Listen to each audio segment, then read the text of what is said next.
bantu bo muri Grace Room, Imana irabakunda. Imana irabakunda ku buryo yabatekereje hibona mukwiriye akagahenge kabafasha gusubiza ubwenge ku gihe. Munyemerere tumwiyumvire twumve umuntu wahuye n'uyu mubyeyi muri Nigeria akamuha inama ziri gukora ibyo turi kubona uyu munsi. Uyu muntu ninde? Mugiye gutangara kuko ari umugabo nababwiyeho ubushize. Reka dukurikire tugaruke tuvuga kuri iyi video. Nibone abantu bari kuri za next level. I've seen people who are on the next level. Nabonye abantu bari kuri next level. I've seen people who are on the next level. Nabikubwiye murambivuga buri gihe. Pastor, nabonye umuntu ufite umujyi. I saw a person that has city. Canaan city. Manza kugira ngo nibikabyo. Then I thought it is just stories they're telling. Reka nyisure. Let me visit the city. Pastor, nasuye umujyi. I visited the city. Hariya Lagos narawusuye. I visited the city in Lagos. Pastor, sura umujyi. I visited the city. Uragenda ukaruha. You walk and you get tired. It is a city. N'umujyi. Nta nzu nimwe yo hasi irimo. They don't have any low house there. Uyu mujyi ntabwo wubatswe n'abantu, wubatswe n'umuntu. It wasn't built by a lot of people but just one person. Nta nzu nimwe yo hasi pastor irimo. They don't just have a normal building. It is storied building like 3 floors. Kugirango uzemererwe kuba muri uyu mujyi. For you to be allowed to be in the city, ni bitangaza. It is miracle. Pastor, nabonye mama university, nabonye mama hospital. I saw universities and hospitals. It's on YouTube. Genda googling. It is on YouTube. You just search for Canaan. Y'umugabo witwa Wedepo. Of a man called Wedepo. Ukiriho. As you still living. And he's not dead. He's not dead. Nabonye abantu bari muri business, pastor. I saw people in businesses. Abantu bafite inganda. Nabonye abaherwe. I saw people who are rich. They have private jets. Pastor, private jets. Tugakubitana imitwe saa 9 z'ijoro turwanira amatenti yo gusengeramo. We are always there at 3 a.m. fighting for tents to pray into. Pastor, nagiye kurara muri Canaan City njya gushakisha ahantu ho gusengera. Bambwiye ngo nari nasabye rendezvous ama saa 12 za mu gitondo. They gave me 6 a.m. when I asked for the appointment to meet. Ngira ngo baribeshye bampaye umugoroba. And I thought they have given me for the evening. Umukozi w'Imana n'umusaza yakoze anniversaire ejo bundi imyaka 70. Because this is an old man, he's 70 years old. Ndongera ndabaza piye wiwe ni you mean 6 morning cyangwa evening. And I asked the person assistant if it is 6 a.m. or p.m. Imyaka 70 nanjye nkingana gutya mutoto saa 12 wankura. 70 years and I am still young, but you can't find me at 6 a.m. Pastor wankura saa 12. You can't find me at 6 a.m. Ndabaza morning evening. Morning evening. Arambwati yeah in the morning. And then he said in the morning. Ati kandi ukora uko ushoboye. And be on time. Ni mbintangira amatsiko nese in the morning abavuye. Then I was surprised. I was like, what happens in the morning? Where is he from? You don't ask. Atarambwira ngo nibwo abashoje devotion. Then he said that is when he's winding up his devotion. And then I said, where do I start my devotion? Pastor, ndavuga umuherwe. Ndavuga umuntu nicaye muri office ye hari umushuti we wari wapfuye ahita hamagara abahungu bati nimubwire abapilote bategura indege ko tugomba. I looked at him and then I was shocked. Wari wahimba indirimbo nshya aho. Have you ever written a new song there? It's like he's telling them to find some motorcycle there. Hanyuma saa 9 saa 10 bucya mugahonda ni mitwe 3 a.m. and 4 a.m. he's there praying. Mugahonda ni mitwe mudutenti turi ahantu hariko bene mudu harimo he is praying, he's speaking in tongues. Usature ufite amafaranga basa urashaka basature bagusaturira hiki. What do you want them to? Why you want God to open heaven for you? Patsa urusengero rwe narwicayemo ku cyumweru. I sat in his church on Sunday. Abicaye inyuma ntibamureba. Those who were behind did not see him. Ibihumbi birenga 50 byica stade yacaza banga. Iriya tuba tureba he ntabwo warebaga. You can't see him. There were thousands of people. Amateraniro 4 4 services.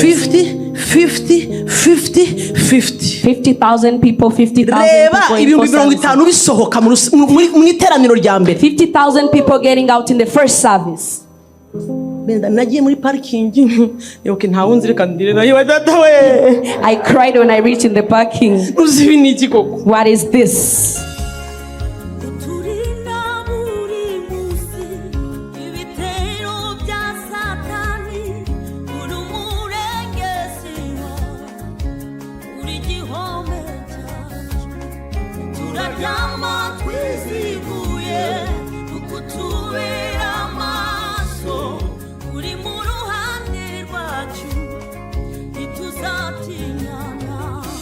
Nongeye kubasuhuza bene data bakundwa mu mwami wacu, amahoro data atanga, abane namwe kandi abane na bene data aho bose aho bari hose mu isi. Ni umunezero ukomeye kongera kubona aka kanya kugira ngo tuganire. Ngarutse mu kiganiro hunga udapfa, aho tugiye kuganira ku bintu bikomeye, mbanza no kubiseguraho bavandimwe, mwaba bene data, mwaba mutari bene data, twaba duhuje guhamagarwa, twaba tutaguhuje, ndabanza kubiseguraho. Tugiye kuganira ku bintu bikomeye, ariko ni ngombwa ko mu gihe dusohoyemo abantu nibura bamenye ukuri kw'ibyo barimo, bakabibamo babihisemo, bakabibamo bazi neza umwuka ubiri inyuma, umwuka ubishoreye. Mu minsi ishize twakoze ikiganiro ku ba white garment. Igihe twagikoraga sinibuka niba icyo giterane cyarimo kiba cyangwa cyari nyuma yacyo, ntago nibuka neza, ariko abantu bahise balinkinga n'igiterane cyari kimaze iminsi muri Kigali cy'abantu nabo bambara iby'umweru, ibiterane byari umweru ahantu hose, abacuranzi umweru, abaririmbyi umweru. Ubundi kera twajyaga tujya mu materaniro bitewe n'amakorari menshi atandukanye, ugasanga yenda korari ifite iriya uniforme, iyi korari ifite indi uniforme, komusa abantu ntibitiranya abamambure b'amakorari atandukanye, nibura tukumva ni iby'amakorari. Ariko twabonye igiterane aho umuririmbyi yambaye uniforme isa n'iya protokole, isa n'iya pasiteri, isa n'iy'umushyitsi, isa n'iy'umusangwa, abantu bahuruye bose bambaye umweru, arena irakubita iruzura, tubirebesha amaso. Icyo kiganiro gituma abantu bahuza ibyo bintu. Nyamara nubwo abantu babihuje, nta zina na rimwe nari navuze, nta muntu namansiyonnye, ntago najya kubeshya ngo sinabikekaga, narabikekaga no mu kiganiro byarumvikanaga. Ariko buriya ntago ari byiza gushinja umuntu ibintu udafitiye ikimenyetso. Niyo mpamvu nta zina nigeze nkoresha, nta jwi ry'umuntu nigeze nkoresha. Ariko uko twagiye tuganira ibyo bintu, ikiganiro mperuka gukora ubushize narababajije, mbabwira inkuru umuntu yambwiye, ambwira uburyo yumvise umumameya wo mu rusengero arimo atanga ubuhamya, uburyo yagiye muri Nigeria, ibyo yahaboneye n'ibyo yabonye. Mbarakonta iyo nkuru, ndangije ndababwira nti nyamara kugira ngo tumenye exactement imyuka ibiherekeje ibintu turi kubona, umuntu wamfasha akambonera iyo témoignage cyangwa uwayumvise ufite link nayisangaho amfasha yimpe. Bene data kubaza bitera kumenya. Natangaye cyane, uyu mwene data Imana imuha umugisha, hari umuntu wansanze mu gikari ampa link iriho iyo nyigisho. Nkitangira kuyumva nageze ku munota wayo wa 26, nihanganye ndayikurikira, barimo bigisha ibintu bibabaje. Mana yanjye, nageze hano ndavuga ariko subu itorero byarigendekeye gute, abakristo byabagendekeye gute, ibi bintu byatangiye kubaryohera bigenze bite, mwatangiye kumva ibi bintu ari iby'umwuka bigenze bite. Neza umuntu agasoma umugani w'umwana w'ikirara, bya bintu akabihuza n'ibyifuzo byose bya kamere. Ariko ibyo bintu byanyibukije umugani umwami wacu yaciye, umugani w'umubibyi. Ndatangara cyane. Muri uwo mugani w'umubibyi atangira avuga ngo umubibyi yasohoye imbuto, ngo zimwe zigwa mu nzira, izindi zigwa ku kara, izindi zigwa mu mahwa, izindi zigwa mu butaka bwiza. Iyo yose ni imitima yavugaga, arangije abasobanurira ibyayo. Ibindi tubyihorere twivugire izaguye mu mahwa. Izo zarantangaje kuko ushobora kugira ngo amahwa ni ubusinzi zaguyemo, ushobora kugira ngo amahwa ni ubujura zaguyemo, ushobora kugira ngo amahwa ni ubusambanyi cyangwa imirwano cyangwa ibirozi oya, umva ikintu Yesu yise amahwa. Aravuga ngo izaguye mu mahwa ngo niba abantu baza bakumva ijambo ry'Imana, ngo ariko ngo amaganya y'iby'iyi si n'ibihendo by'ubutunzi bikaniga ya mbuto, bikaniga rya jambo, ntirimanuke ngo rishore imizi mu mitima ryera imbuto. Mu by'ukuri ibyo bintu bibiri byarantangaje, ngo amaganya y'iby'iyi si n'ibihendo by'ubutunzi. Uyu muntu ufite amaganya y'iby'iyi si n'ibihendo by'ubutunzi mu buzima busanzwe ashobora kuba ari imico myiza. Uyu muntu ntatongana, ntatukana, ntiyiba, ntasambana, ntarwana, ntakubita umugore, ntasuzugura umugabo. Uyu muntu mu buzima busanzwe ashobora kuba ari imico myiza bamwe twavugaga ejo bundi kiliziya yitegereza igatagatifuza. Nyamara mu mutima we ntago bishoboka ko yakwatura ijambo nka rya rindi umuntu w'Imana yatuye ngo ijambo ryawe Mana ni itabaza ry'ibirenge byanjye. Ryaba itabaza ry'ibirenge bye gute se ritajya rimugera mu mutima? Aho ryakageze mu mutima hatewemo amaganya y'iby'isi n'ibihendo by'ubutunzi, birashibuka biragenda. Buriya rero ibiti by'amahwa iyo biva bikagera hariho ibirandaranda, ariko ibyinshi birahaguruka bigahagarara. Umva, wagira ngo uteye imbuto. Bya bihwa byashinyitse, byahagurutse, byahagaze, bigahita bisamira mu kirere. Hari filime nigeze kureba kera sinzayibagirwa, nari umwana, sinibuka ukuntu yitwa, yarankuye umutima. Byajya bigera hano nkasohoka nkiruka mu kanya nkagaruka kurunguruka nyine kwa gafilime uba ushaka kukareba. Ariko iyo filime yari irimo ibintu bita les plantes carnivores. Plante carnivore hari igihe ngo ibi narigise mu butaka utayireba, ariko ngo ziri sensitive. Igira gutya yasensinga ahantu ugeze, igahita ituruka yo mu butaka cyangwa ahantu yari yizungurije ku giti, ikaza ikagucakira. Ibyo bintu niba ari reyeri, niba ari ibihimbano simbizi. Izo plante zanteye ubwoba. Namaze igihe utambwira kunyura ahantu mu ishyamba, mvuga ntubu nahanyura nkasangamo hano muri ubu butaka zirimo. Ninyuriraga mu muhanda hasanzwe, nuko imitima imeze nko mu mahwa imeze nk'iteyemo les plantes carnivores, bya bihingwa birya abantu. Noneho Yesu arababwira ngo iyo mitima imeze nko mu mahwa, ngi ibintu bibiri bituma imbuto y'ijambo ry'Imana itagera mu mitima yabo ni iki? Icya mbere ni amaganya y'iby'iyi si. Buriya umuntu wigishwa inyigisho za prosperity, byanze bikunze, abishake ntabishake, azahorana amaganya y'iby'isi muri ubu buzima. Kuko nta hejuru wagera hatari hejuru yaho, nta hejuru habaho hatagira mukuru waho.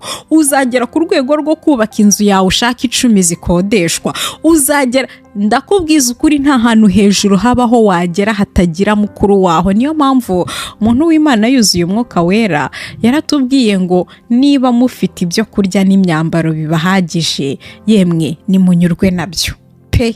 Kuko ibyo nibyo bintu dobaza uba ukeneye mu buzima. Ijambo ryarambwiye, ndumva ari muri Zaburi ya 60, ngo Imana ibesha mu mazu abatagira shinge na rugero. Iyo Mana ibafata batagira shinge na rugero, ikabamenyera amazu babamo, yarangiza ikabamenyera ibibatunga nk'uko izi gutunga inyoni, ikamenya ibibambika nk'uko izi kwambika uburabyo.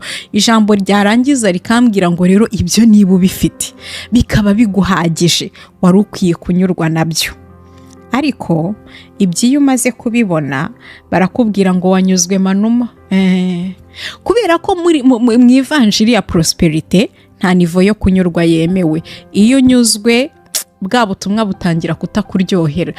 Buriya ni ubutumwa bw'abantu badashobora kunyurwa. Ikintu baba bari kuguteramo ni iki? Ni amaganya y'iby'iyi si. Bo bazi exactement icyo aya maganya akora mu mutima wawe. Noneho icya kabiri, ibihendo by'ubutunzi.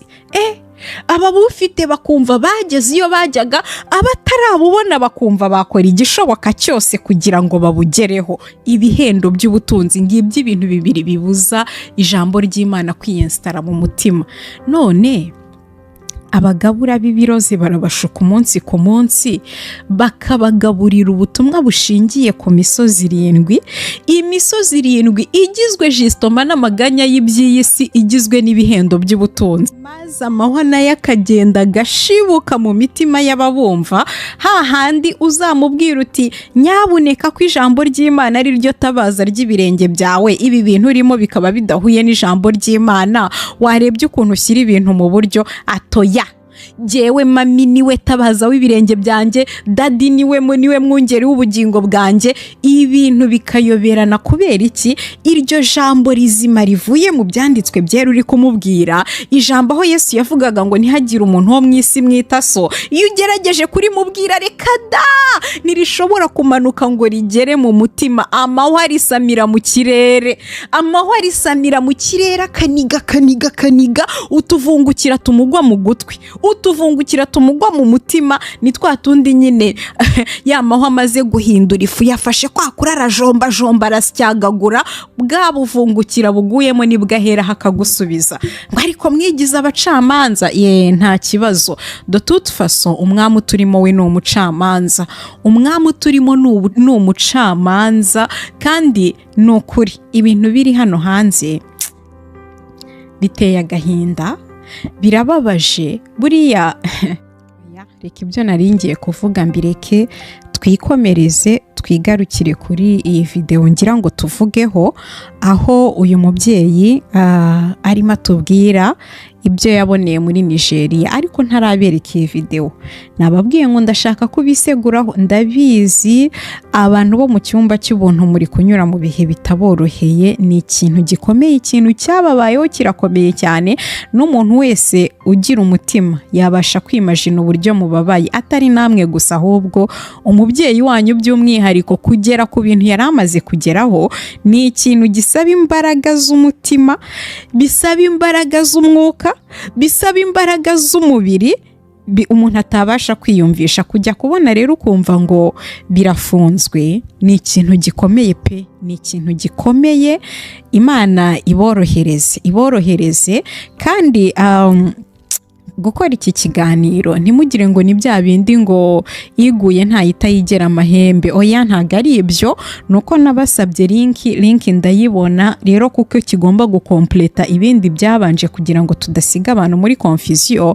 Nukuri numvise, nubwo nabanje kwibaza niba icyo ari cyo gihe gikwiriye cyo kubivuga mu gihe mukiri mu mubabaro ungana gutya, ariko numvise nkwiye kubivuga kugira ngo nkomplete ibiganiro byatambutse. Ikindi, ndumva mukwiye guprofita kano gahe k'agahenge Imana ibahaye, kuko muterana buri munsi, mwasengaga buri munsi sans exception. Hari amateraniro ya buri munsi, muri mu masengesho yo kwiyiriza ubusa. Ngira ngo ahari online, sinzi niba bikomeza, sinzi uko bimeze, ariko uko biri kose hari akantu k'akaruhuko Imana iri bube nk'aho ibahaye.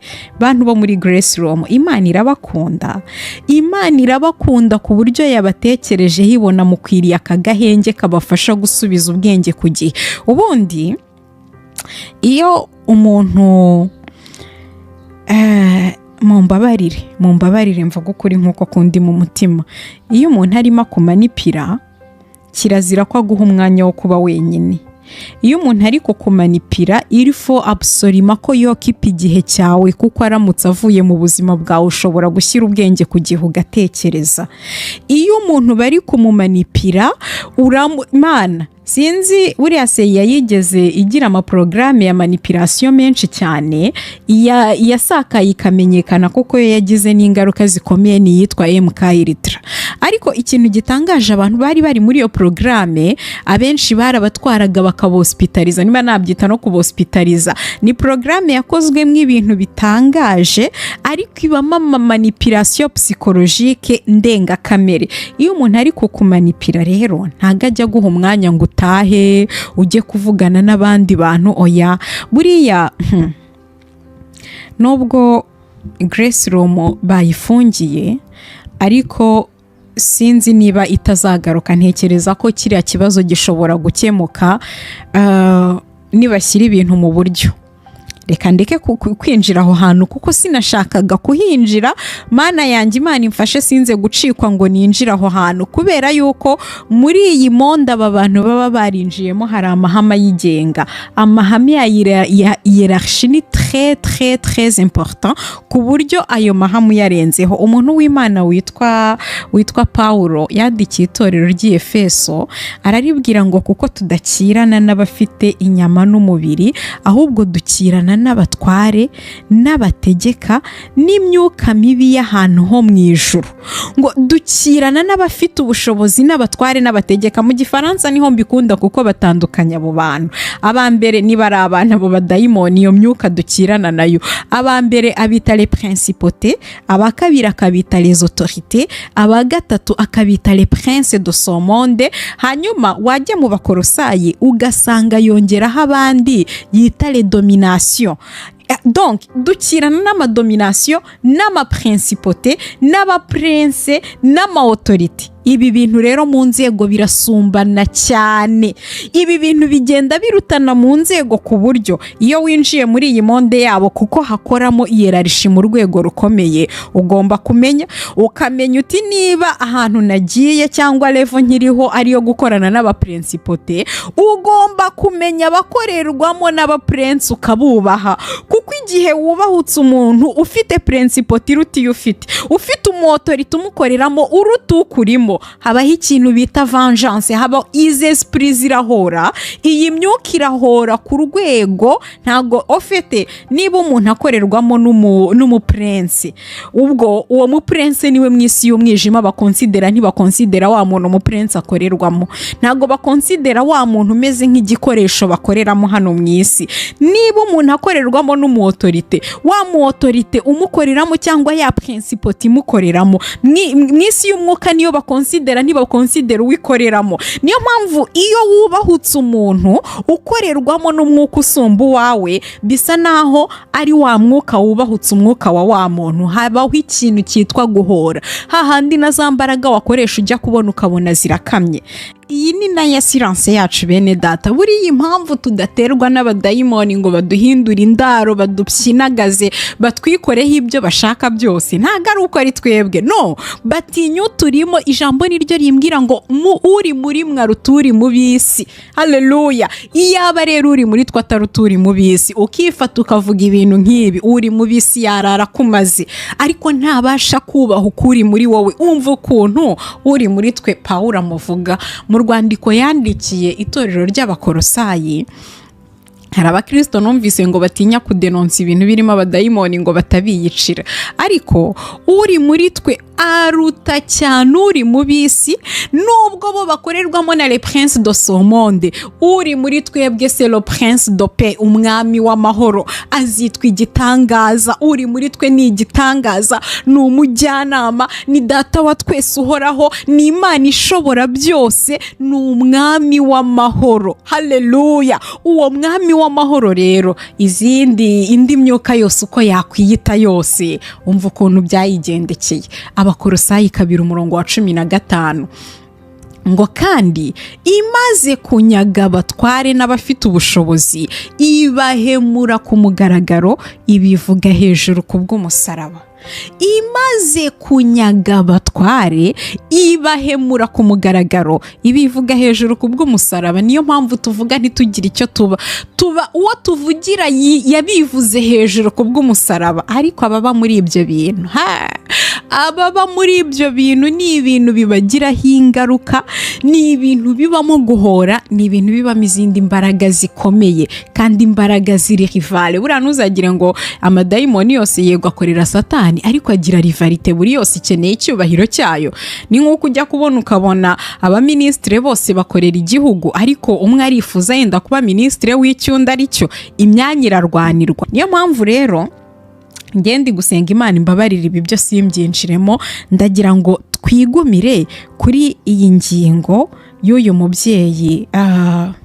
Ya linki nababwiye nasabye barayimpa, Imana ishimwe ko nayibonye, kwa musa noneho ntago umuntu aba akiri kuvugira mu cyuka, tuba dufite témoignage ifatika y'ibyabaye. Malheureusement iyi link nayisharinze uwampaye aya makuru ambwira ko we ataraha yabyumvise, ko jistomiye inkuru uyu mubyeyi ashobora kuba yivuga ahantu henshi, ariko wayumva hari muri ya materaniro yabo, apana aho yari yasuye abandi bantu, ahubwo hari mu materaniro yabo bwite. Icyo gihe rero yanatanze detaye za bimwe mu byo baganiriye. Ahangaha ni wumva neza urumva tubwira rendezvous yari afite, igihe iyo rendezvous yari iri, ariko ntaga yinjiramo ngo atubwire ibyo bavuzeho. Ariko uwo muvandimwe we yambwiye ati jewe ibyo numvise, yanatubwiye ibyabaye muri rendezvous, ko baganiriye ibijyanye no kumugira inama, ibijyanye no kumusengera n'iki byose. Ariko tutarajyaho, munyemerere tumwiyumvire, twumve umuntu wahuye n'uyu mubyeyi muri Nigeria akamuha inama ziri gukora ibyo turi kubona uyu munsi. Uyu muntu ninde? Mugiye gutangara kuko ari umugabo nababwiyeho ubushize. Muri ba bagabo babiri nababwiye b'abapasiteri bo muri Pentecote, mu madini ya Gipentecote, ariko noneho akorana openly n'aba white garment. Nitumara kumwumva turagaruka tuvuganeho gatoya, ubundi uyu mugabo Oyedepo ninde, ni muntu ki? Mu by'ukuri kumumenya biraza kugufasha kumenya niba koko ibintu akorana nabyo bitava muri white garment. Aba white garment ushobora kuvuga utari ku bundi kuki utabita abakristo. Ni nk'uko uyu munsi abarangi bakwaduka bakavuga ngo ni abakristo. Keretse niba n'abarangi wumva ari abakristo, kuko muri Kristo Yesu twemera ko nta rindi zina twahawe, nta yindi migenzo, ariko aba white garment bo ni abantu nako twabavuzeho.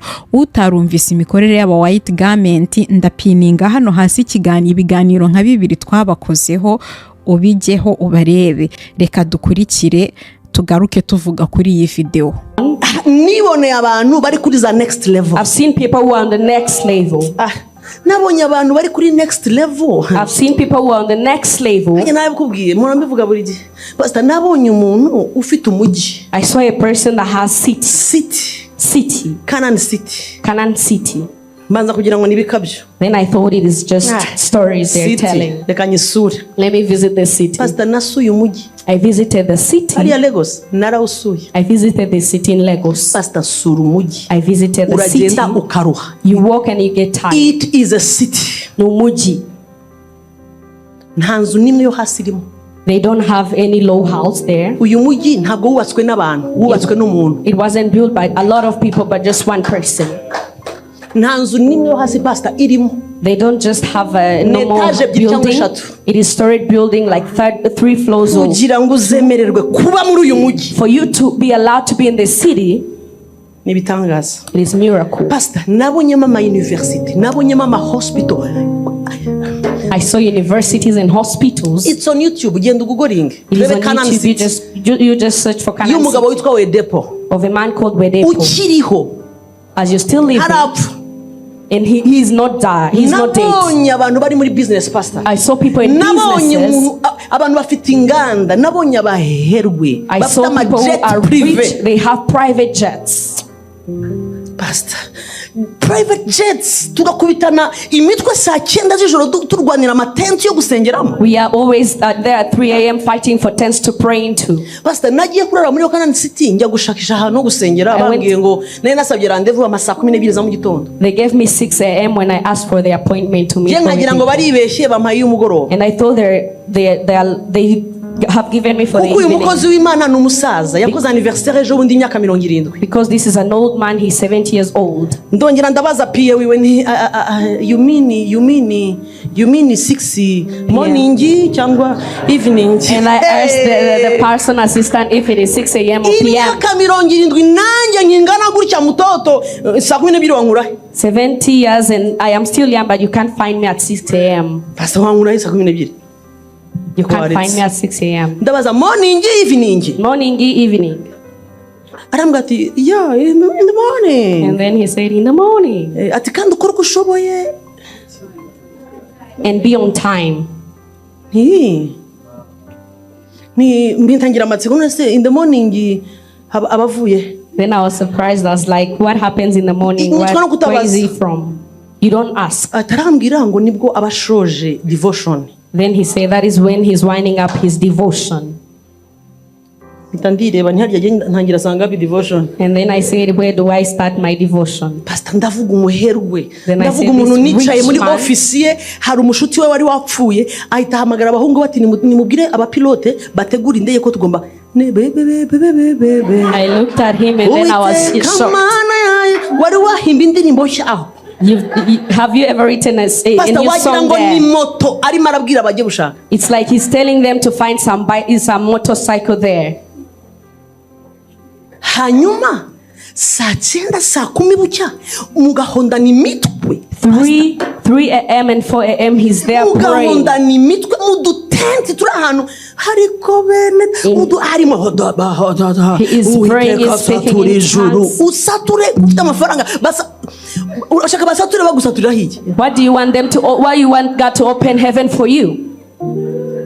Patsa urusengero rwe narwicayemo ku cyumweru. I sat in his church on Sunday. Abicaye inyuma ntibamureba. Those who were behind did not see him. Ibihumbi birenga 50 byica stade yacaza banga. Iriya tuba tureba he ntabwo warebaga. You can't see him. There were thousands of people. Amateraniro 4 services. 50,000 people, 50,000 50,000 people getting out in the first service.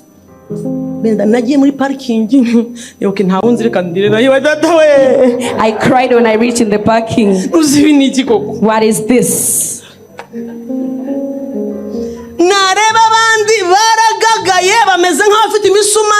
And others they have nails, they don't have anything they're standing on.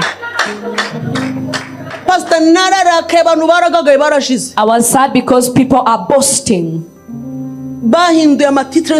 They've changed their titles already. Right and left. They are reaching on the right and left. Apostle. Because they don't have any more names left.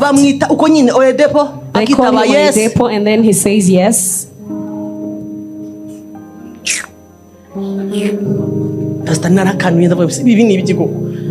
I said, what is this?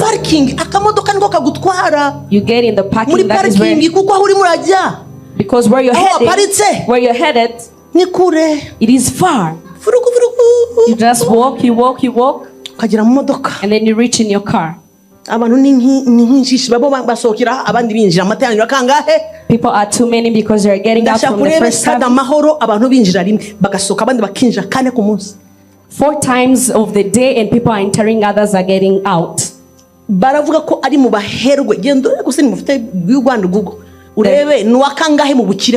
This is a wealthy man. You can just check on Google and it will tell you. In Africa. Go and Google and see. At 3 a.m. he's praying.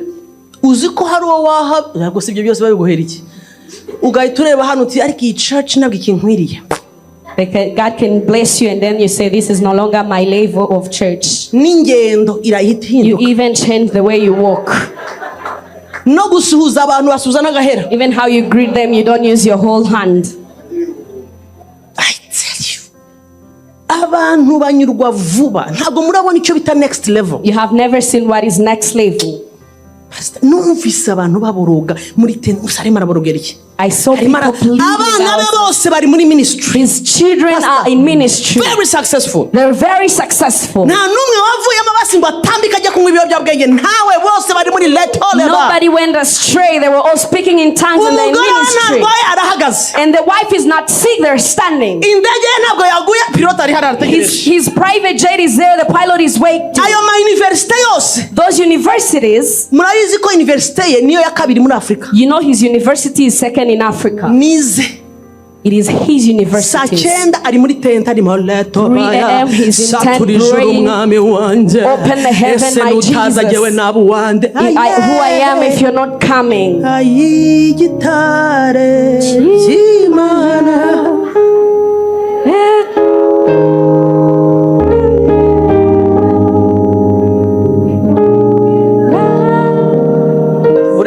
imbabazi z'Imana buretse nkubwire. Let me tell you. Pastor nararebye ndavuga okay. Then I said, okay. Reka nsenge nanjye rero. Let me just pray. Pastor, nasengeraga hafi njya kure y'amahema se. Would I go far from the tent? No. Hazundi mugabo bamwita okay, n'umugabo. He is a man, just a man. Numvaga gusa izina rye. I was just hearing his name. If I say this name, you know this person. He's among the wealthy people. Saa 10 zirimo ziraba hafi n'imwe. Almost 5 a.m. yaraparitsaho. He was parking there. Nangije mvuga ni uya ndamubonye. Then he was like, I can see him. Wait, why is he coming? Ntiyagiye mu ihema pastor. He did not go in the Amaboko tent. yari yamanitse mpaka buracya. He lifted his hand and then it was morning. Umushumba wa bari hariya. The pastors Abandi there. barimo baratogota. Others are also interceding. Ndavuga nariko mana we. And I was like, my God. Bibaye 6 in the morning mbona barashoje iki? Devotion bagiye kujya mu indi mirimo, abajya kwigisha, abajya mu mirimo bagiyemo, abajya mu hama business menshi batangira kwinjira mu modoka bagenda 6 in the morning. Maze kureba iyi video natekereje ibintu byinshi, hari ukuntu ibintu byinshi bihita birwanira mu mutwe wawe ukabura ukuntu uvangura ngo ubone icyo uvuga n'icyo ureka, ariko ndinginga umwuka wera mvangurire mbone icyo mvuga, kuko no kuri birenze ukwemera. Munyemerere mbasomere amagambo ari mu rwandiko rwa mbere umuntu w'Imana Yohana yandikiye itorero, igice cyaho cya 2. Ndasoma, reka mpere ku murongo wa 14 ndagera ku wa 17. Ndabandikiye, reka mpere kuri 15. Ntimugakunde iby'isi cyangwa ibiri mu isi. Umuntu nakunda iby'isi, gukunda Data wa twese ntikuba kuri muri we. Umuntu nakunda iby'isi, gukunda Data wa twese ntikuba kuri muri we. Umuntu wihamye ubwe ko gukunda Data wa twese kutari muri we, aza kukwigisha ate kumukunda? Ni gute yaza kukwigisha gukunda Data wa twese kandi ubutumwa avuga ubwabwo bukumvisha kuko gukunda Data wa twese kutari muri we? Umuntu nakunda iby'isi, umuntu nakunda Kanani City, umuntu nakunda amajeti prive, umuntu nakunda gukira cyane, umuntu buriya hari ibintu biri muri kamere muntu par défaut. Urabona iyo uguze smartphone hari uburyo biri programme par défaut, ku buryo kugira ngo ibyo bintu bihinduke bisaba ko winjiramo muri settings ukagira ibintu hindura. Par défaut rero muri kamere y'umuntu dukunda iby'isi, muri kamere y'umuntu, umuntu wese yava akagera muri kamere ye, dukunda iby'isi, dukunda icyubahiro, dukunda ibintu bishining. Ariko gukizwa ni iki? Gukizwa ni iki? Ko ariho hantu byapfiriye, umuntu akaza akakubwira ibintu birimo birwanya gukunda Data wa twese, ukamwakira nk'umuntu w'umuvugabutumwa kuko yavuze ngo ntugasambane. Nabahaye urugero, niba mugira ngo ndabeshya muzajye mu barangi mubabaze umuntu aje gusenga yasambanye uko bigenda. Ariko gukunda Data wa twese ntikuri muri bo, ntibamuzi, ntibamumenye, ntibazi umwana we. Gukunda Data wa twese ntikuri muri bo ariko ntibasambana. Gukunda Data wa twese ntikuri muri bo ariko ntibiba. Urumva?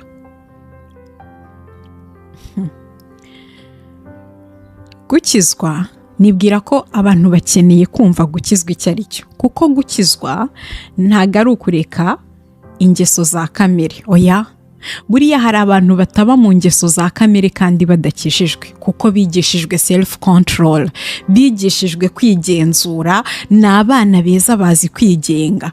Ariko iyo wakijijwe byanze bikunze uva mu ngeso za kamere. Sinzi niba icyo kintu mucyumvise. Gukizwa definisiyo yacyo ntago ari ukureka ingeso za kamere, ariko bihamywa nuko za ngeso za kamere zitakikubonekamo. Kubera iki? Gukizwa ni ukubamba kamere. Niyo mpamvu umuntu w'Imana Yohana na Paulo yahamije ngo nabambanywe na Kristo mu Bagalatiya, ngo none uyu munsi ndiho, nyamara si jye uriho ahubwo ni Kristo uriho muri jye. Ngiki cyo gukizwa ari cyo. Niyo mpamvu ngatangazwa n'ubuhamya bw'abantu bari kubatizwa muri iyi minsi y'imperuka. Ubundi umubatizo usobanura ko wabambanwe na Kristo mupfanye muzukanye. Mu by'ukuri umuntu usohotse muri ariya mazi aba yagakwiye kuba yuzuye Kristo, avuga Kristo, ibyo Kristo atavuga nawe atabivuga, ibyo Kristo atifuza nawe atabyifuza. Yego tugenda tunesha gahoro gahoro, ariko ntushobora gutinyuka gufata ikibwirizwa gishingiye ku irari rya kamere, gishingiye ku gukunda iby'isi gusa nurangiza ukitirire data wa twese. Ijambo rirambwiye ngo umuntu nakunda iby'isi, gukunda data wa twese kuzaba kutari muri we. Murongo wa 16 haravuze ngo kuko ikiri mu isi cyose ari irari ry'umubiri, ari n'irari ry'amaso cyangwa kwibona ku by'ubu bugingo, bidaturuka kuri data wa twese ahubwo bituruka mu isi. Reka nkubwize ukuri ko Kanani City ntabwo ituruka kuri data wa twese, ituruka mu isi. N'ikimenyimenyi nta mafaranga yubatse uriya mujyi yamanutse mu ijuru, yavuye mu mifuka y'abantu none uyu munsi yitirirwa umuntu ku giti cye. Cyakora muri Kanani City bafashe n'inguzanyo.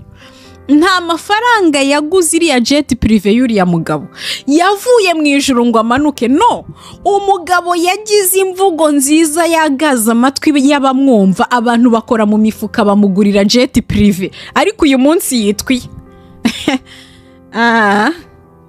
ngo umuntu nakunda iby'isi, gukunda data wa twese kuzaba kutari muri we. Kubera iki? Iyo ukunda data wa twese ukunda abantu be, ntabwo bamanipira ngo baguhe n'icyo bari bambaye. Kandi nyine iyo bamaze kugera kuri urwo rwego bahinduka abafilantrope, hahandi utangira kuvuga ati Clarisse nuko utazi ibintu byiza umuntu abakora. Ndabizi ariko mwebwe ikintu musigarana ni amafaranga yatanzwe, ntabwo mukurikirana ingaruka zayo. Buriya nigeze numva umuntu umwe arimo atanga ubuhamya bw'ibanga riba mu bantu bakira cyane bakijijwe n'amafaranga babona mu buryo bw'umwijima, ari kuvuga ati buriya Satani ntagakora kuri banki ngo aguhe, oya, ahubwo aguha make, uha abantu bayashyira mu yabo akabona uko abiba yabo, wayaha abantu bayashyira ku yandi yabo, yandi yabo ntibamenye ukuntu bigenze, bya bindi bita inyatsi bikaba birinjiye, kumba ayo mafaranga Satani yibye akoresheje akantu gatoya ajugunyemo. Ukagira ngo umuntu akugiriye neza, kumbi aguteje umujura, ngo umujura ntazanwa n'ikindi uretse kwiba, kwica no kurimbura. Imana ijye idutabara. Reka twivugire kuri uyu mupapa, uyu musaza Oyedepo, ubundi ni muntu ki? Twavuze kuba white garment, Kiriyezuma n'umwe mu rugero nari nabahaye nababwiye Deboye na Oyedepo, bombi ni abagabo b'abaherwe international, ni abagabo b'abaherwe ku rwego rwo hejuru. N'abagabo, reka nivugire Oyedepo, Deboye mbe muretse. Oyedepo ni umukire kuri rwa rwego ntekereza ko rutakwirwa mu mutwe w'umunyarwanda ngo arwiyumvishe, kubera ko mu Rwanda ntago byashoboka ko tugira umukire umeze nkawe. Kubera iki? Buriya mu bihugu binini hari ibintu biperimeta twe tutakwiperimeta. Mpamya ko rimwe mu makosa uyu mubyeyi yakoze ni ugufatira urugero ku bintu bidashoboka kugerwaho ahari, keretse abaye afite gahunda yo kumuvinga akajya kubikorera ahandi. Biriya ni ibintu ushobora kugenda ukabyigiraho, wagera mu Rwanda ukamenyekana, ariko wagera igihe cyo gutangira ibimeze nka biriya ukimuka ukajya mu gihugu nk'Ubugande, igihugu kinini. Kubera iki? Ibihugu bini bitoya hari rikse bidafite, hari rikse bidashobora kotoriza umuntu. Niba umuntu ashobora kugura umujyi nka kuriya yafashe Kanani yose akayigira Kanani City, nuko icyo gihugu nyine gifite ubutaka. Twebwe twituriye muri twegerane, ntago twabona karitsiye ishobora gufatwa n'umuntu ku giti cye ngo ajye gukora mu mujyi. Ugafata nka Kacyiru yose ukayigira karitsiye prive. Ibyo bintu igihugu cyabikwemerera ni ikihe? Cyaba kingana gite? Icyo gihugu si u Rwanda, icyo gihugu si u Burundi, icyo gihugu si ibi bihugu byacu bingana nk'Ububirigi, bingana nk'Ubuholande. Ibyo bintu bishoboka mu bihugu bingana na kontina n'ubundi. Hahandi bafite ahantu babuze icyo bahakoresha, hateye isayo, hateye ibirwara, hatumye imibu. Twebwe aho hantu kuhabona byaguhenda kuko twabuze naho dukwirwa. Kugira ngo rero ikibazo cy'izi nyigisho ntago ziba ziri realist, they are not realistic. Abazigisha nta ubwabo sinzi niba ari uko baba badashyira no mu gaciro, ariko hari ukuntu ubwabyo byumva ukumva ntibishobora kuba realistic. Hari kugira ngo ujye kwigira ku muntu nka Oyedepo wo muri Nigeria, wiperimeta leaks zose zishoboka muri Nigeria, ukagira ngo izo leaks uzazigeraho mu gihugu kingana n'u Rwanda, biba ari ikibazo gikomeye. Iki giterane cyitwaga Next Level, abantu barimo bigishwa kujya on the next level. Atangira kubaha urugero rwa next level yabonye. Byumvikana ko abantu bakwiye kwa aspiring to that next level, ariko aho bitabera realistic, ngira ngo iki kintu cyakunze no kugarukwaho amashimwe ari muri iriya ministeri muri iyi minsi, ibintu abantu bumva bitari realistic, kuko si uko Imana itabikora pe. Ngira ngo je hari umugabo nabonye, ndumva yitwiye Akabumbye. Uwo mugabo atanga ubuhamya, ni umusaza, ni umuntu w'umupapa mukuru, atanga ubuhamya ko atarazi gusoma, Imana imugirira neza, ashiduka ari gusoma n'ikimenyimenyi. Uyu mugabo yaje kubwiriza muri Swede, video ye nayibonye kuri YouTube. Ajya kubwiriza muri Swede, aratangira ahumirije, amaso yasinziriye, ari kubwiriza abasomera ibyo bintu mu Giswedwa. Ahantu ababwiye gusoma arahumiriza, aho babwira uko havuga mu Giswedwa. Ibyo ni ibintu Imana ikorera umuntu ihaye uwo murimo, kuko agiye kuwukora. Birashoboka kuri ya mwana imuhaye umurimo, ni ukuri ibyo bintu Imana yabikora, yanabishobora. Ariko se iyo ubona ari ibintu biri gukorwa juste mu buryo bwa show up, mu buryo bwo kwemeza abantu, muragira ngo ubushize mu kiganiro cy'ubushize narababwiye nti niba mwarabonye ibintu byakorwaga n'umugabo witwa TB Joshua, exactly niho ubona iyi ministeri iri kugana, aho umuntu wese aza agatanga ubuhamya, ntihabeho na verification, kandi ibyo bintu biri gukorerwa imbere ya kamera. Jewe icyo mvuga si uko ubuhamya butari bukwiye gutangwa, ariko mbere yuko ikintu kiba public to that level, il faut absolument ko habaho verification. Kuko natunguwe no kubona ahantu uriya mwana yatanze ubuhamya, muri commentaire haza umuntu uvuga ati ariko mbega abantu babeshya uyu mwana ntitwiganye. Yego kuri YouTube naho haba abantu babazi kuryoshya inkuru, avuga tubumvuze ko twiganye. Nago mbizi, ariko utangira kwibaza uti ninde ubeshya. Niyo mpamvu mbere yo gufata ikintu nka kiri ukagira public, kikajya public kiri bwa affect abantu, il faut absolument ko kiba verifie. Byari byoroshye ko hagira umuntu uhamagara papa wuriya mukobwa, byari byoroshye, buriya hari avantage yo kugira igihugu gitoya. Ntuzibwire ko hari umuntu utakuzi, ntuzibwire ko wahimba ibintu ngo bishyire hariya byanze bikunze. Mu bantu 100 bakureba ntihaburamo umwe ukuzi, turi mu gihugu gitoya. Imana rero idufashe, Imana idufashe. Uyu mugabo Oyedepo namubabwiyeho tuvuga bwa mbere kuba white garment, ariko noneho ndagira ngo tubigimuzi turebe ngo ni muntu ki.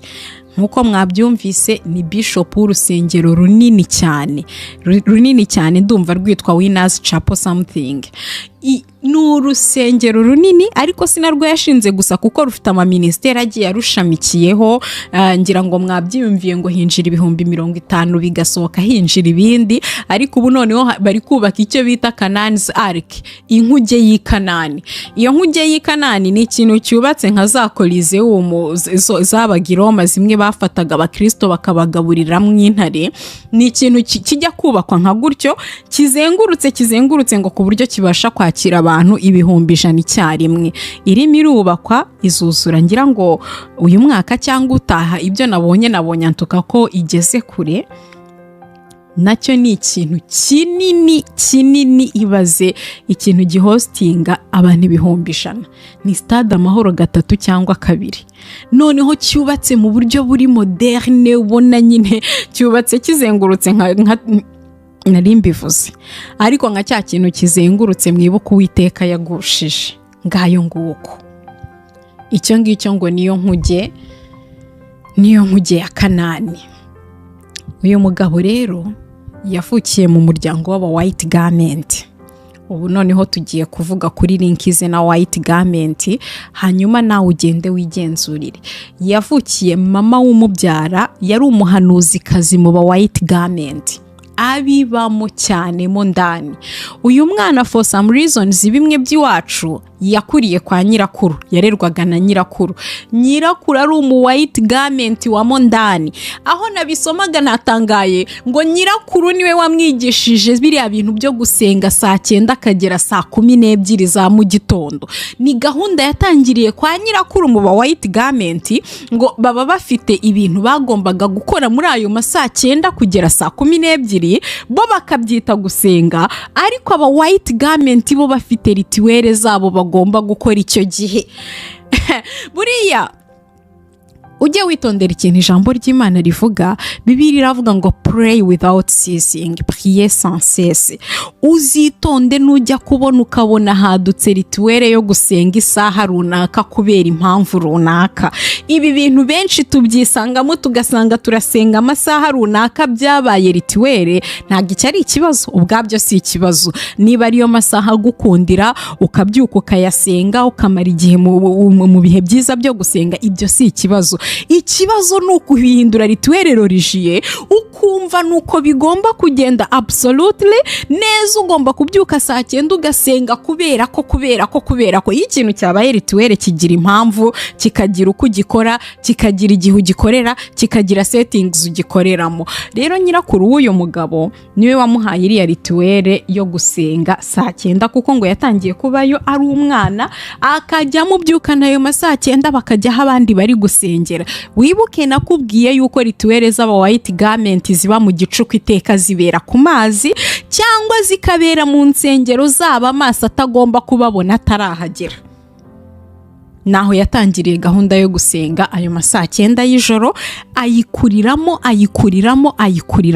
akura nk'umu white garment wo mu rusengero rw'aba white garment.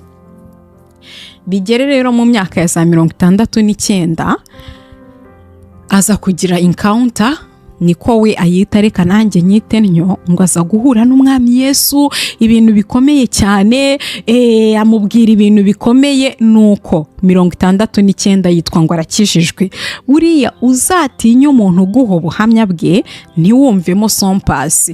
Umuntu uzaguha ubuhamya bwe ntiwumvemo uburyo yavuye mu byo yabagamo bigasa naho icyo gice cy'ubuzima bwe yagihishe.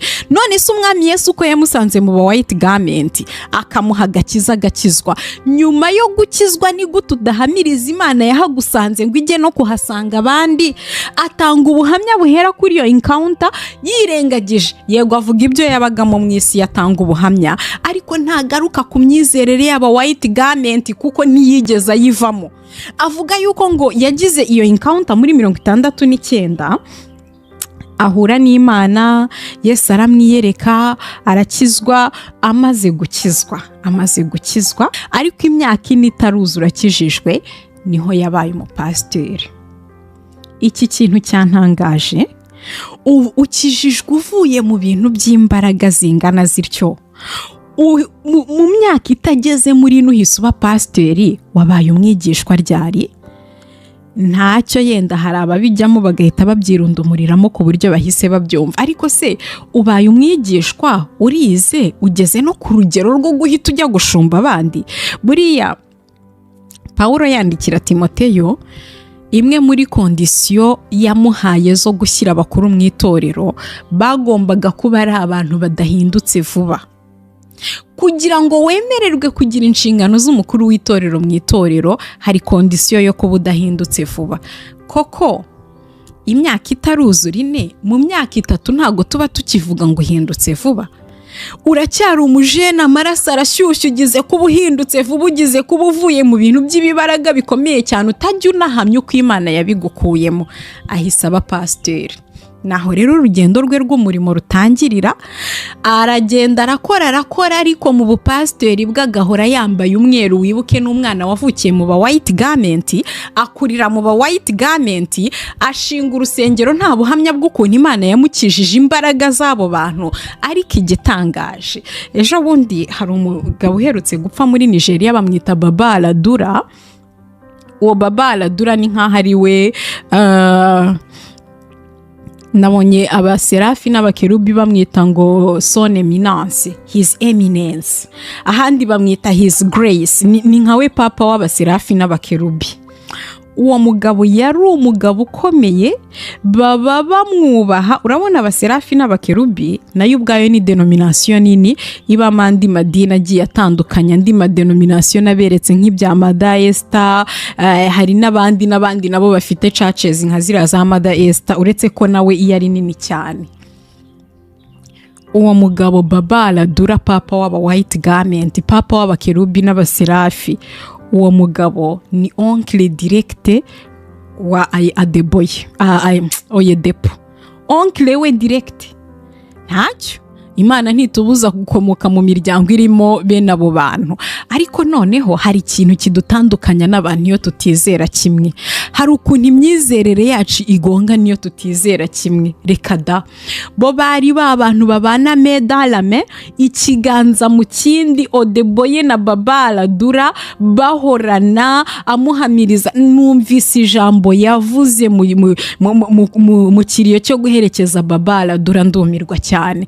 Ashimira Imana ukuntu yari umukozi w'Imana ukomeye cyane, ukuntu yamwereye imbuto, ibintu bikomeye. Ashimira abo bene data uburyo nabo babaye hafi ya papa wabo Aladura ugiye.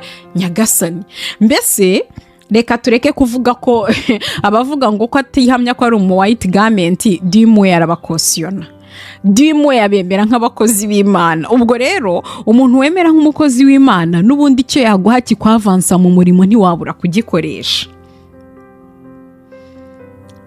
Hari ishuri rya Bibiliya ry'abaserafi n'abakerubi, ministry ifite n'ishuri rya Bibiliya y'abaserafi n'abakerubi, urumva niyo nini muri Nigeria, iyobowe n'umugabo witwa Gideon Oyedepo. Uyu nguyu akaba murumuna munda wa David Oyedepo. Ufite n'umuryango w'aba white garment, ahubwo babonye nyine baragafashe, aho kugira ngo bakomeze kwagukira mu ba white garment gusa, bagura amahema. Yabesi niwe wasenze aravuga ngo icyamukagura amahema yanjye. Umva, nabo baguye amahema binjira mu gipantekote badasohotse no mu ba white garment. Imbaraga z'aba white garment ziherekeza uriya mugabo, zibana nawe kuko atigeze abavamo. Ubu ngubu wafata umuntu, reka mfate mpise mwibagirwa uyu muntu w'umupfumu wo mu Rwanda, bugacya akatubwira ngo arakijijwe. Hari ubundi buhamya bukomeye waba umutegerejemo uretse kumva amaboko y'Imana akomeye yamukuye mu bupfumu? Uretse kumva amaboko y'Imana akomeye yamukuye muri ibyo bintu? Ngaho rero mbwira, arakijijwe, yinjiye mu rusengero, ajya gusenga buri cyumweru, ariko kandi uko avuye gusenga ugahita umubona, sinzi niba abapfumu bagira amateraniro yabo, ukabona yasubiye muri baba ex college be, barimo barasangira ibirori byabo byose arimo. Ibyo bintu ntago wabitekerezaho? Curieusement ubundi aba bantu iyo basohotsemo, aba bantu baba white garment, bimera nk'iyo mu Yehova asohotse hariya mu idini yawe ya Yehova, bimera nk'iyo umumoromo asohotse mu bamoromo. Bigenda gute? Famiye yose iraguca, nta muntu uba wemerewe kuvugana nawe, uhinduka igicibwa. Ariko uyu mugabo yasohotse mu muryango we, oncle w'umubyara ariwe papa w'aba white garment. Urumva, murumuna we ndaje mubabwireho, yitwa Gideon Oyedepo, nawe ari uhagarariye ishuri rya Bibiliya ry'aba white garment muri Nigeria. Arakomeza aba welcome mu muryango, arakomeza, ubuzima burakomeza, ahubwo bakamutumira bakagira gute. Ikindi cya kabiri, uzamusangana n'abandi bantu bitwa abakozi b'Imana bo mu ba white garment. Nk'ifoto nabashyiriyeho hariya, hari ifoto nabashyiriyeho ari kumwe n'uyu Mada Esther Ajayi, ahandi noneho yari anamupfukamiye. Hari ukuntu nyine yayerarishi nakubwiraga iwabo irakora cyane, hari ukuntu abagore muri yerarishi runaka, bitewe n'uko uhagaze mu myuka igukoreramo. Bagira ibintu bita angelic hour yabitangira saa 9 z'ijoro, bagatangira gusenga saa 9 bakarinda bakesha mu gitondo saa 12 niho baba bashoje. Muri icyo gerero cya angelic hour niho imyuka ikorera mu bantu yimanifesta, buri wese bakamenya autorite akwiriye, ubutwara akwiriye hagati muri bo. Buriya mu ba white garment ntago wifata ngo hageze yishurirwa ngo ugiye kuba umupasiteri, no, bo kubera iyo angelic hour yabo baba bahuriramo bagasenga, imyuka igukoreramo yimanifestira imbere y'abandi, bakamenya ko iyabo ikwiye kuyubaha cyangwa iyawe ari ikwiye kubaha iyabo, nuko bakora. Ya migenzo nababwiye ikunda gukorwa mu ba white garment ikorwa muri ayo masaha yitwa angelic hour, isaha y'abamarayika mu by'ukuri bishyize mu kinyarwanda. Iyo rero hatari imigenzo specifique nka bya bindi baba bafite nk'umurwayi bagomba gukiza, badafite spiritual bathing, bya bintu nabasobanuriye bazana bajyana umuntu kumwinika ku mugezi cyangwa se bakazana ikintu kimeze nka benyuari mu rusengero, iyo ibyo bintu bidahari baba iteka iyo saha ibigamije ikintu bita ngo vision seeking, gushakisha iyerekwa. Muri iyo saha kuko ngo ari angelic hour, isaha y'abamarayika, wa wundi uri high ranked mu nzego, byanze bikunze abaha iyerekwa ry'icyo abamarayika bari kuvuga aho ngaho. Aho rero ni naho bamenyera ukwiye kuba mukuru muri bo, kuko bo ntago babirivinga ubuhanuzi nk'ibi byacu ngo urifashe urahanuye, ahubwo haba hari abantu ni nka college y'abahanuzi, niko ndumva ari nako bayita. Donc iteka mu white garment akura arimo aharanira kugera ku rwego rw'umuntu bita profete cyangwa profetesse. Abo ni ba bantu baba bajya mu matrance kenshi, baba bava mu mubiri kenshi, akaba yapfa nk'iminsi 3, ku munsi wa 4 mukabona aragarutse azanye iki. Rero abo bantu iteka nibo bagenzura bwa buhanuzi bwabereye muri angelic hour, kubera ko ubuhanuzi bwo mu white garment most of the time buba mu gihe cya trance, buba mu gihe abantu bari muri trance niho bahanura, noneho abandi bari muri trance bakagenzura bwa buhanuzi, cyangwa se ubwo abita aba specialiste muri trance. Ariko iyo bigeze mu bintu byacu by'ikirokore, aba white garment baba Pentecote niyo mpamvu bakunda cyane amasaha y'igicuku, yandi basengeramo abantu batazi siri yabo, batazi ibanga ryabo, batabasha kwaksesinga ku bintu bakora muri ayo masaha. Nari ndimo ndeba kuri anniversaire y'uyu mugabo y'imyaka 70, uyu Gideon oye murumuna wa David yararimo baba we. Ariko mbega ibintu umuntu yumva, yararimo ashima Imana uburyo David Oyedepo ari we wamubwirije ubutumwa muzana kuri Kristo. Wumve, ni umukuru w'ishuri rikuru rya Bibiliya ry'aba white garment bo mu baserafi n'abakerubi. Ariko arimo arashimira Imana ko mukuru we yamuzanye kuri Kristo, ngo ari we yahishuriwe mu Imana, bikamutera guhita ajoyininga nawe, noneho akaba umuntu uri active mu baserafi n'abakerubi. Agakiza abwiriza muri umuna we katamusohora mu myuka iyobye y'aba white garment, ni agakiza bwoko ki? Nguyu rero umuntu, uyu mubyeyi yagiye kureba, aratangara cyane, atangazwa n'ibyo ari kureba. Arangije afata randevu, bamuha randevu bajya kuganira yicaye mu biro. Yumvise ko atubwira ibya jet privé ari n'inyuma ya saa 12. Yahereye ku bya mbere ya saa 12, turakomeza nyuma ya saa 12. Icyo twabashije kumvamo ni jet privé. Ntago yatubwiye inama yamugiriye, ntago yatubwiye ariko reka mbabwire bene da, niba uyu mugabo David Oyedepo yarihuriye n'uyu mubyeyi mbona nkubone, bakicarana bakaganira, kamwimpressiona ku rwego yamwimpressionnyeho, bwacya tukabona uyu mugabo witwa David Oyedepo utajya ukuramo imyenda y'umweru, bwacya tukabona ibiterane by'umweru ahantu hose muri Kigali. Mbabwire ngo mu gifaransa baravuga ngo iyi ni coïncidence de trop. Iyi ni coïncidence de trop. Yenda kwambara imyenda y'umweru byari kuba nkuko numvise bivugwa, byari kuba juste harya mu byita ngo iki, mu byita ngo iki, yo mwumvikanye imyenda yo kwambara dressing code, yenda byari kuba dressing code mwihaye uwo munsi, bigahita bigongana nuko iyo dressing code ibaye umweru tout simplement. Ariko koko iyo dressing code yanyu ihita ihura n'iya Oyedepo wahuye n'umubyeyi wanyu, umubyeyi wanyu akamutangarira cyane, uwo mubyeyi wanyu agafata randevu bakajya kuganira, akamugira inama, akamusengera. Oyedepo uvuka mu ba white garment witwa ngo yabavuyemo nyamara adafite ubuhamya bw'uko yabasohotsemo, uyu munsi bakorana ikiganza mu kindi. Iyo ntabwo ari coincidence de trop, iyo si coincidence de trop. Okay, ngira ngo bitabaye ya mahwa yameze kubera amaganya y'iby'isi n'ibihendo by'ubutunzi byigishwa mu nsengero uyu munsi, abantu bacu bakaba ari byo biryo bagaburirwa abantu bacu. Nyamara nubwo iyo umuntu abivuzeho muvuga ngo dufite ishyari, oya, ibi bintu umuntu anabiterwa n'agahinda.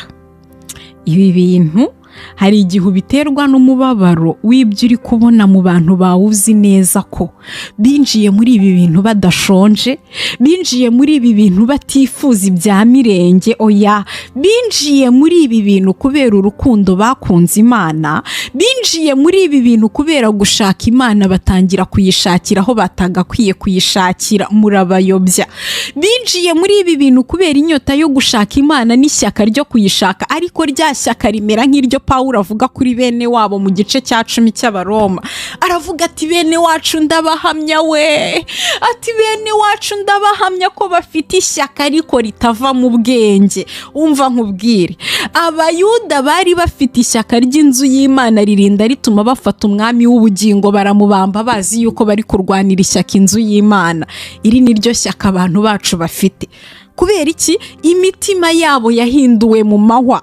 Iyo uzanye ijambo rizima ritavuga ibyifuzo bya kamere, ritavuga irari ry'amaso, ntirivuge irari ry'iby'isi, ntirivuge kwibona ku by'ubu bugingo, ya mahwa yamejejwe na za message za prosperity, ahita biniga maze bakakwadukira bakagutuka. Aba bantu ntimukabarenganye, mujye mubasengera, mubasengere uko musenze. Maze kubona ko uyu mubyeyi umuntu babonanye ari David Oyedepo, mutima wanjye wagize agahinda. Buriya dusenga Imana iri tout puissant ariko itaraduhaye la toute puissance. Dusenga Imana ishobora byose ariko itaraduhaye imbaraga zo gushobora byose. Kubera ko nkimara kubona ibi bintu, Mana, navuze nti njyewe iyo warampaye imbaraga zo gushobora byose, nibura uwitwa ko ari famiye yanjye wese nzi hariya hantu nari kumukurayo bubi na bwiza. Ariko noneho isengesho ryanjye, Imana yo mu ijuru igirira impuhwe abayishaka mu kuri no mu mwuka, ibakore ku maso. Nibajije se yenda uyu mubyeyi yari yigiriye hariya hantu muri gahunda zisanzwe, ngira ngo ni igihe yari yagiye muri retraite y'abapasiteri. Babantu bazi ubwenge, bazi kuropera umuntu babonyeho ikintu, bakakuropera bagahita bakwemvita muri izi retraite zabo, nyamara zivugirwamo amabanga nuka, amabanga atajya ku karubanda. Ariko ubundi umuntu ukomeye atyo wibwira ko wamusaba randevu ukayibona mu munsi umwe. Bigenze bite? Nuko n'ubundi abo muri kumwe aho ngaho babasha kumwishyikira aho bayigufatira. Nibajije uyu mubyeyi ahari yagiye muri Nigeria yigiriye muri izo gahunda zisanzwe, ageze yabonye ibi bintu biramukurura, ntiyabitindaho ngo abyibazeho, yibaze uyu muntu ibi bintu biva ku Mana, yatangiye koko yishakira Imana. Ariko aha njyewe namubwira ibintu bibiri. Ibyagukuriye si ibintu byo gukurura umukristo, kuko n'irari ry'iby'isi, n'irari ry'amaso, ni ukwibona ku by'ubu bugingo, mubeshyera mukabyita next level. Ni next level koko, ariko ku bana b'isi ntabwo ari next level ku bana b'ubugingo. Iyo iba next level ku bana b'ubugingo, nta waba ari kujya mu ijuru kurusha Bill Gates. Iyo iza kuba next level ku bana b'ubugingo, nta waba ari kuritangamo aba Rothschild, kuko iyo next level ntibayikeneye. Buriya ibikomeye Imana ikora mu buzima bw'umuntu ni ibintu ngo na wa muntu w'umuherwe nabivuze ubushize irihishurirwa mwene data warigize Imana imuha umugisha. ni bya bindi na wa muntu w'umuherwe areba akavuga ati wi ibi nanjye sinzi uko bikorwa, nta mafaranga bikora, nta cyubahiro kibikora. Icya kabiri nakubwira, nyuma yo gukururwa n'ibitagakuruye umukristo, wari ukwiye gusubiza amaso inyuma.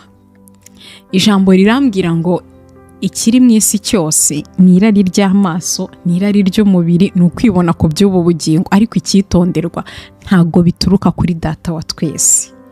Kugira ngo rero ukururwe n'ibidaturuka kuri Data wa twese, nugira n'umugisha wo kwicarana n'uwo muntu, ntutinyuke ngo umubaze cyangwa se nibura wowe wibaze ibigaragara. Kuki ahora yambaye ibintu by'umweru? Kuki wibaza ibintu bigaragara?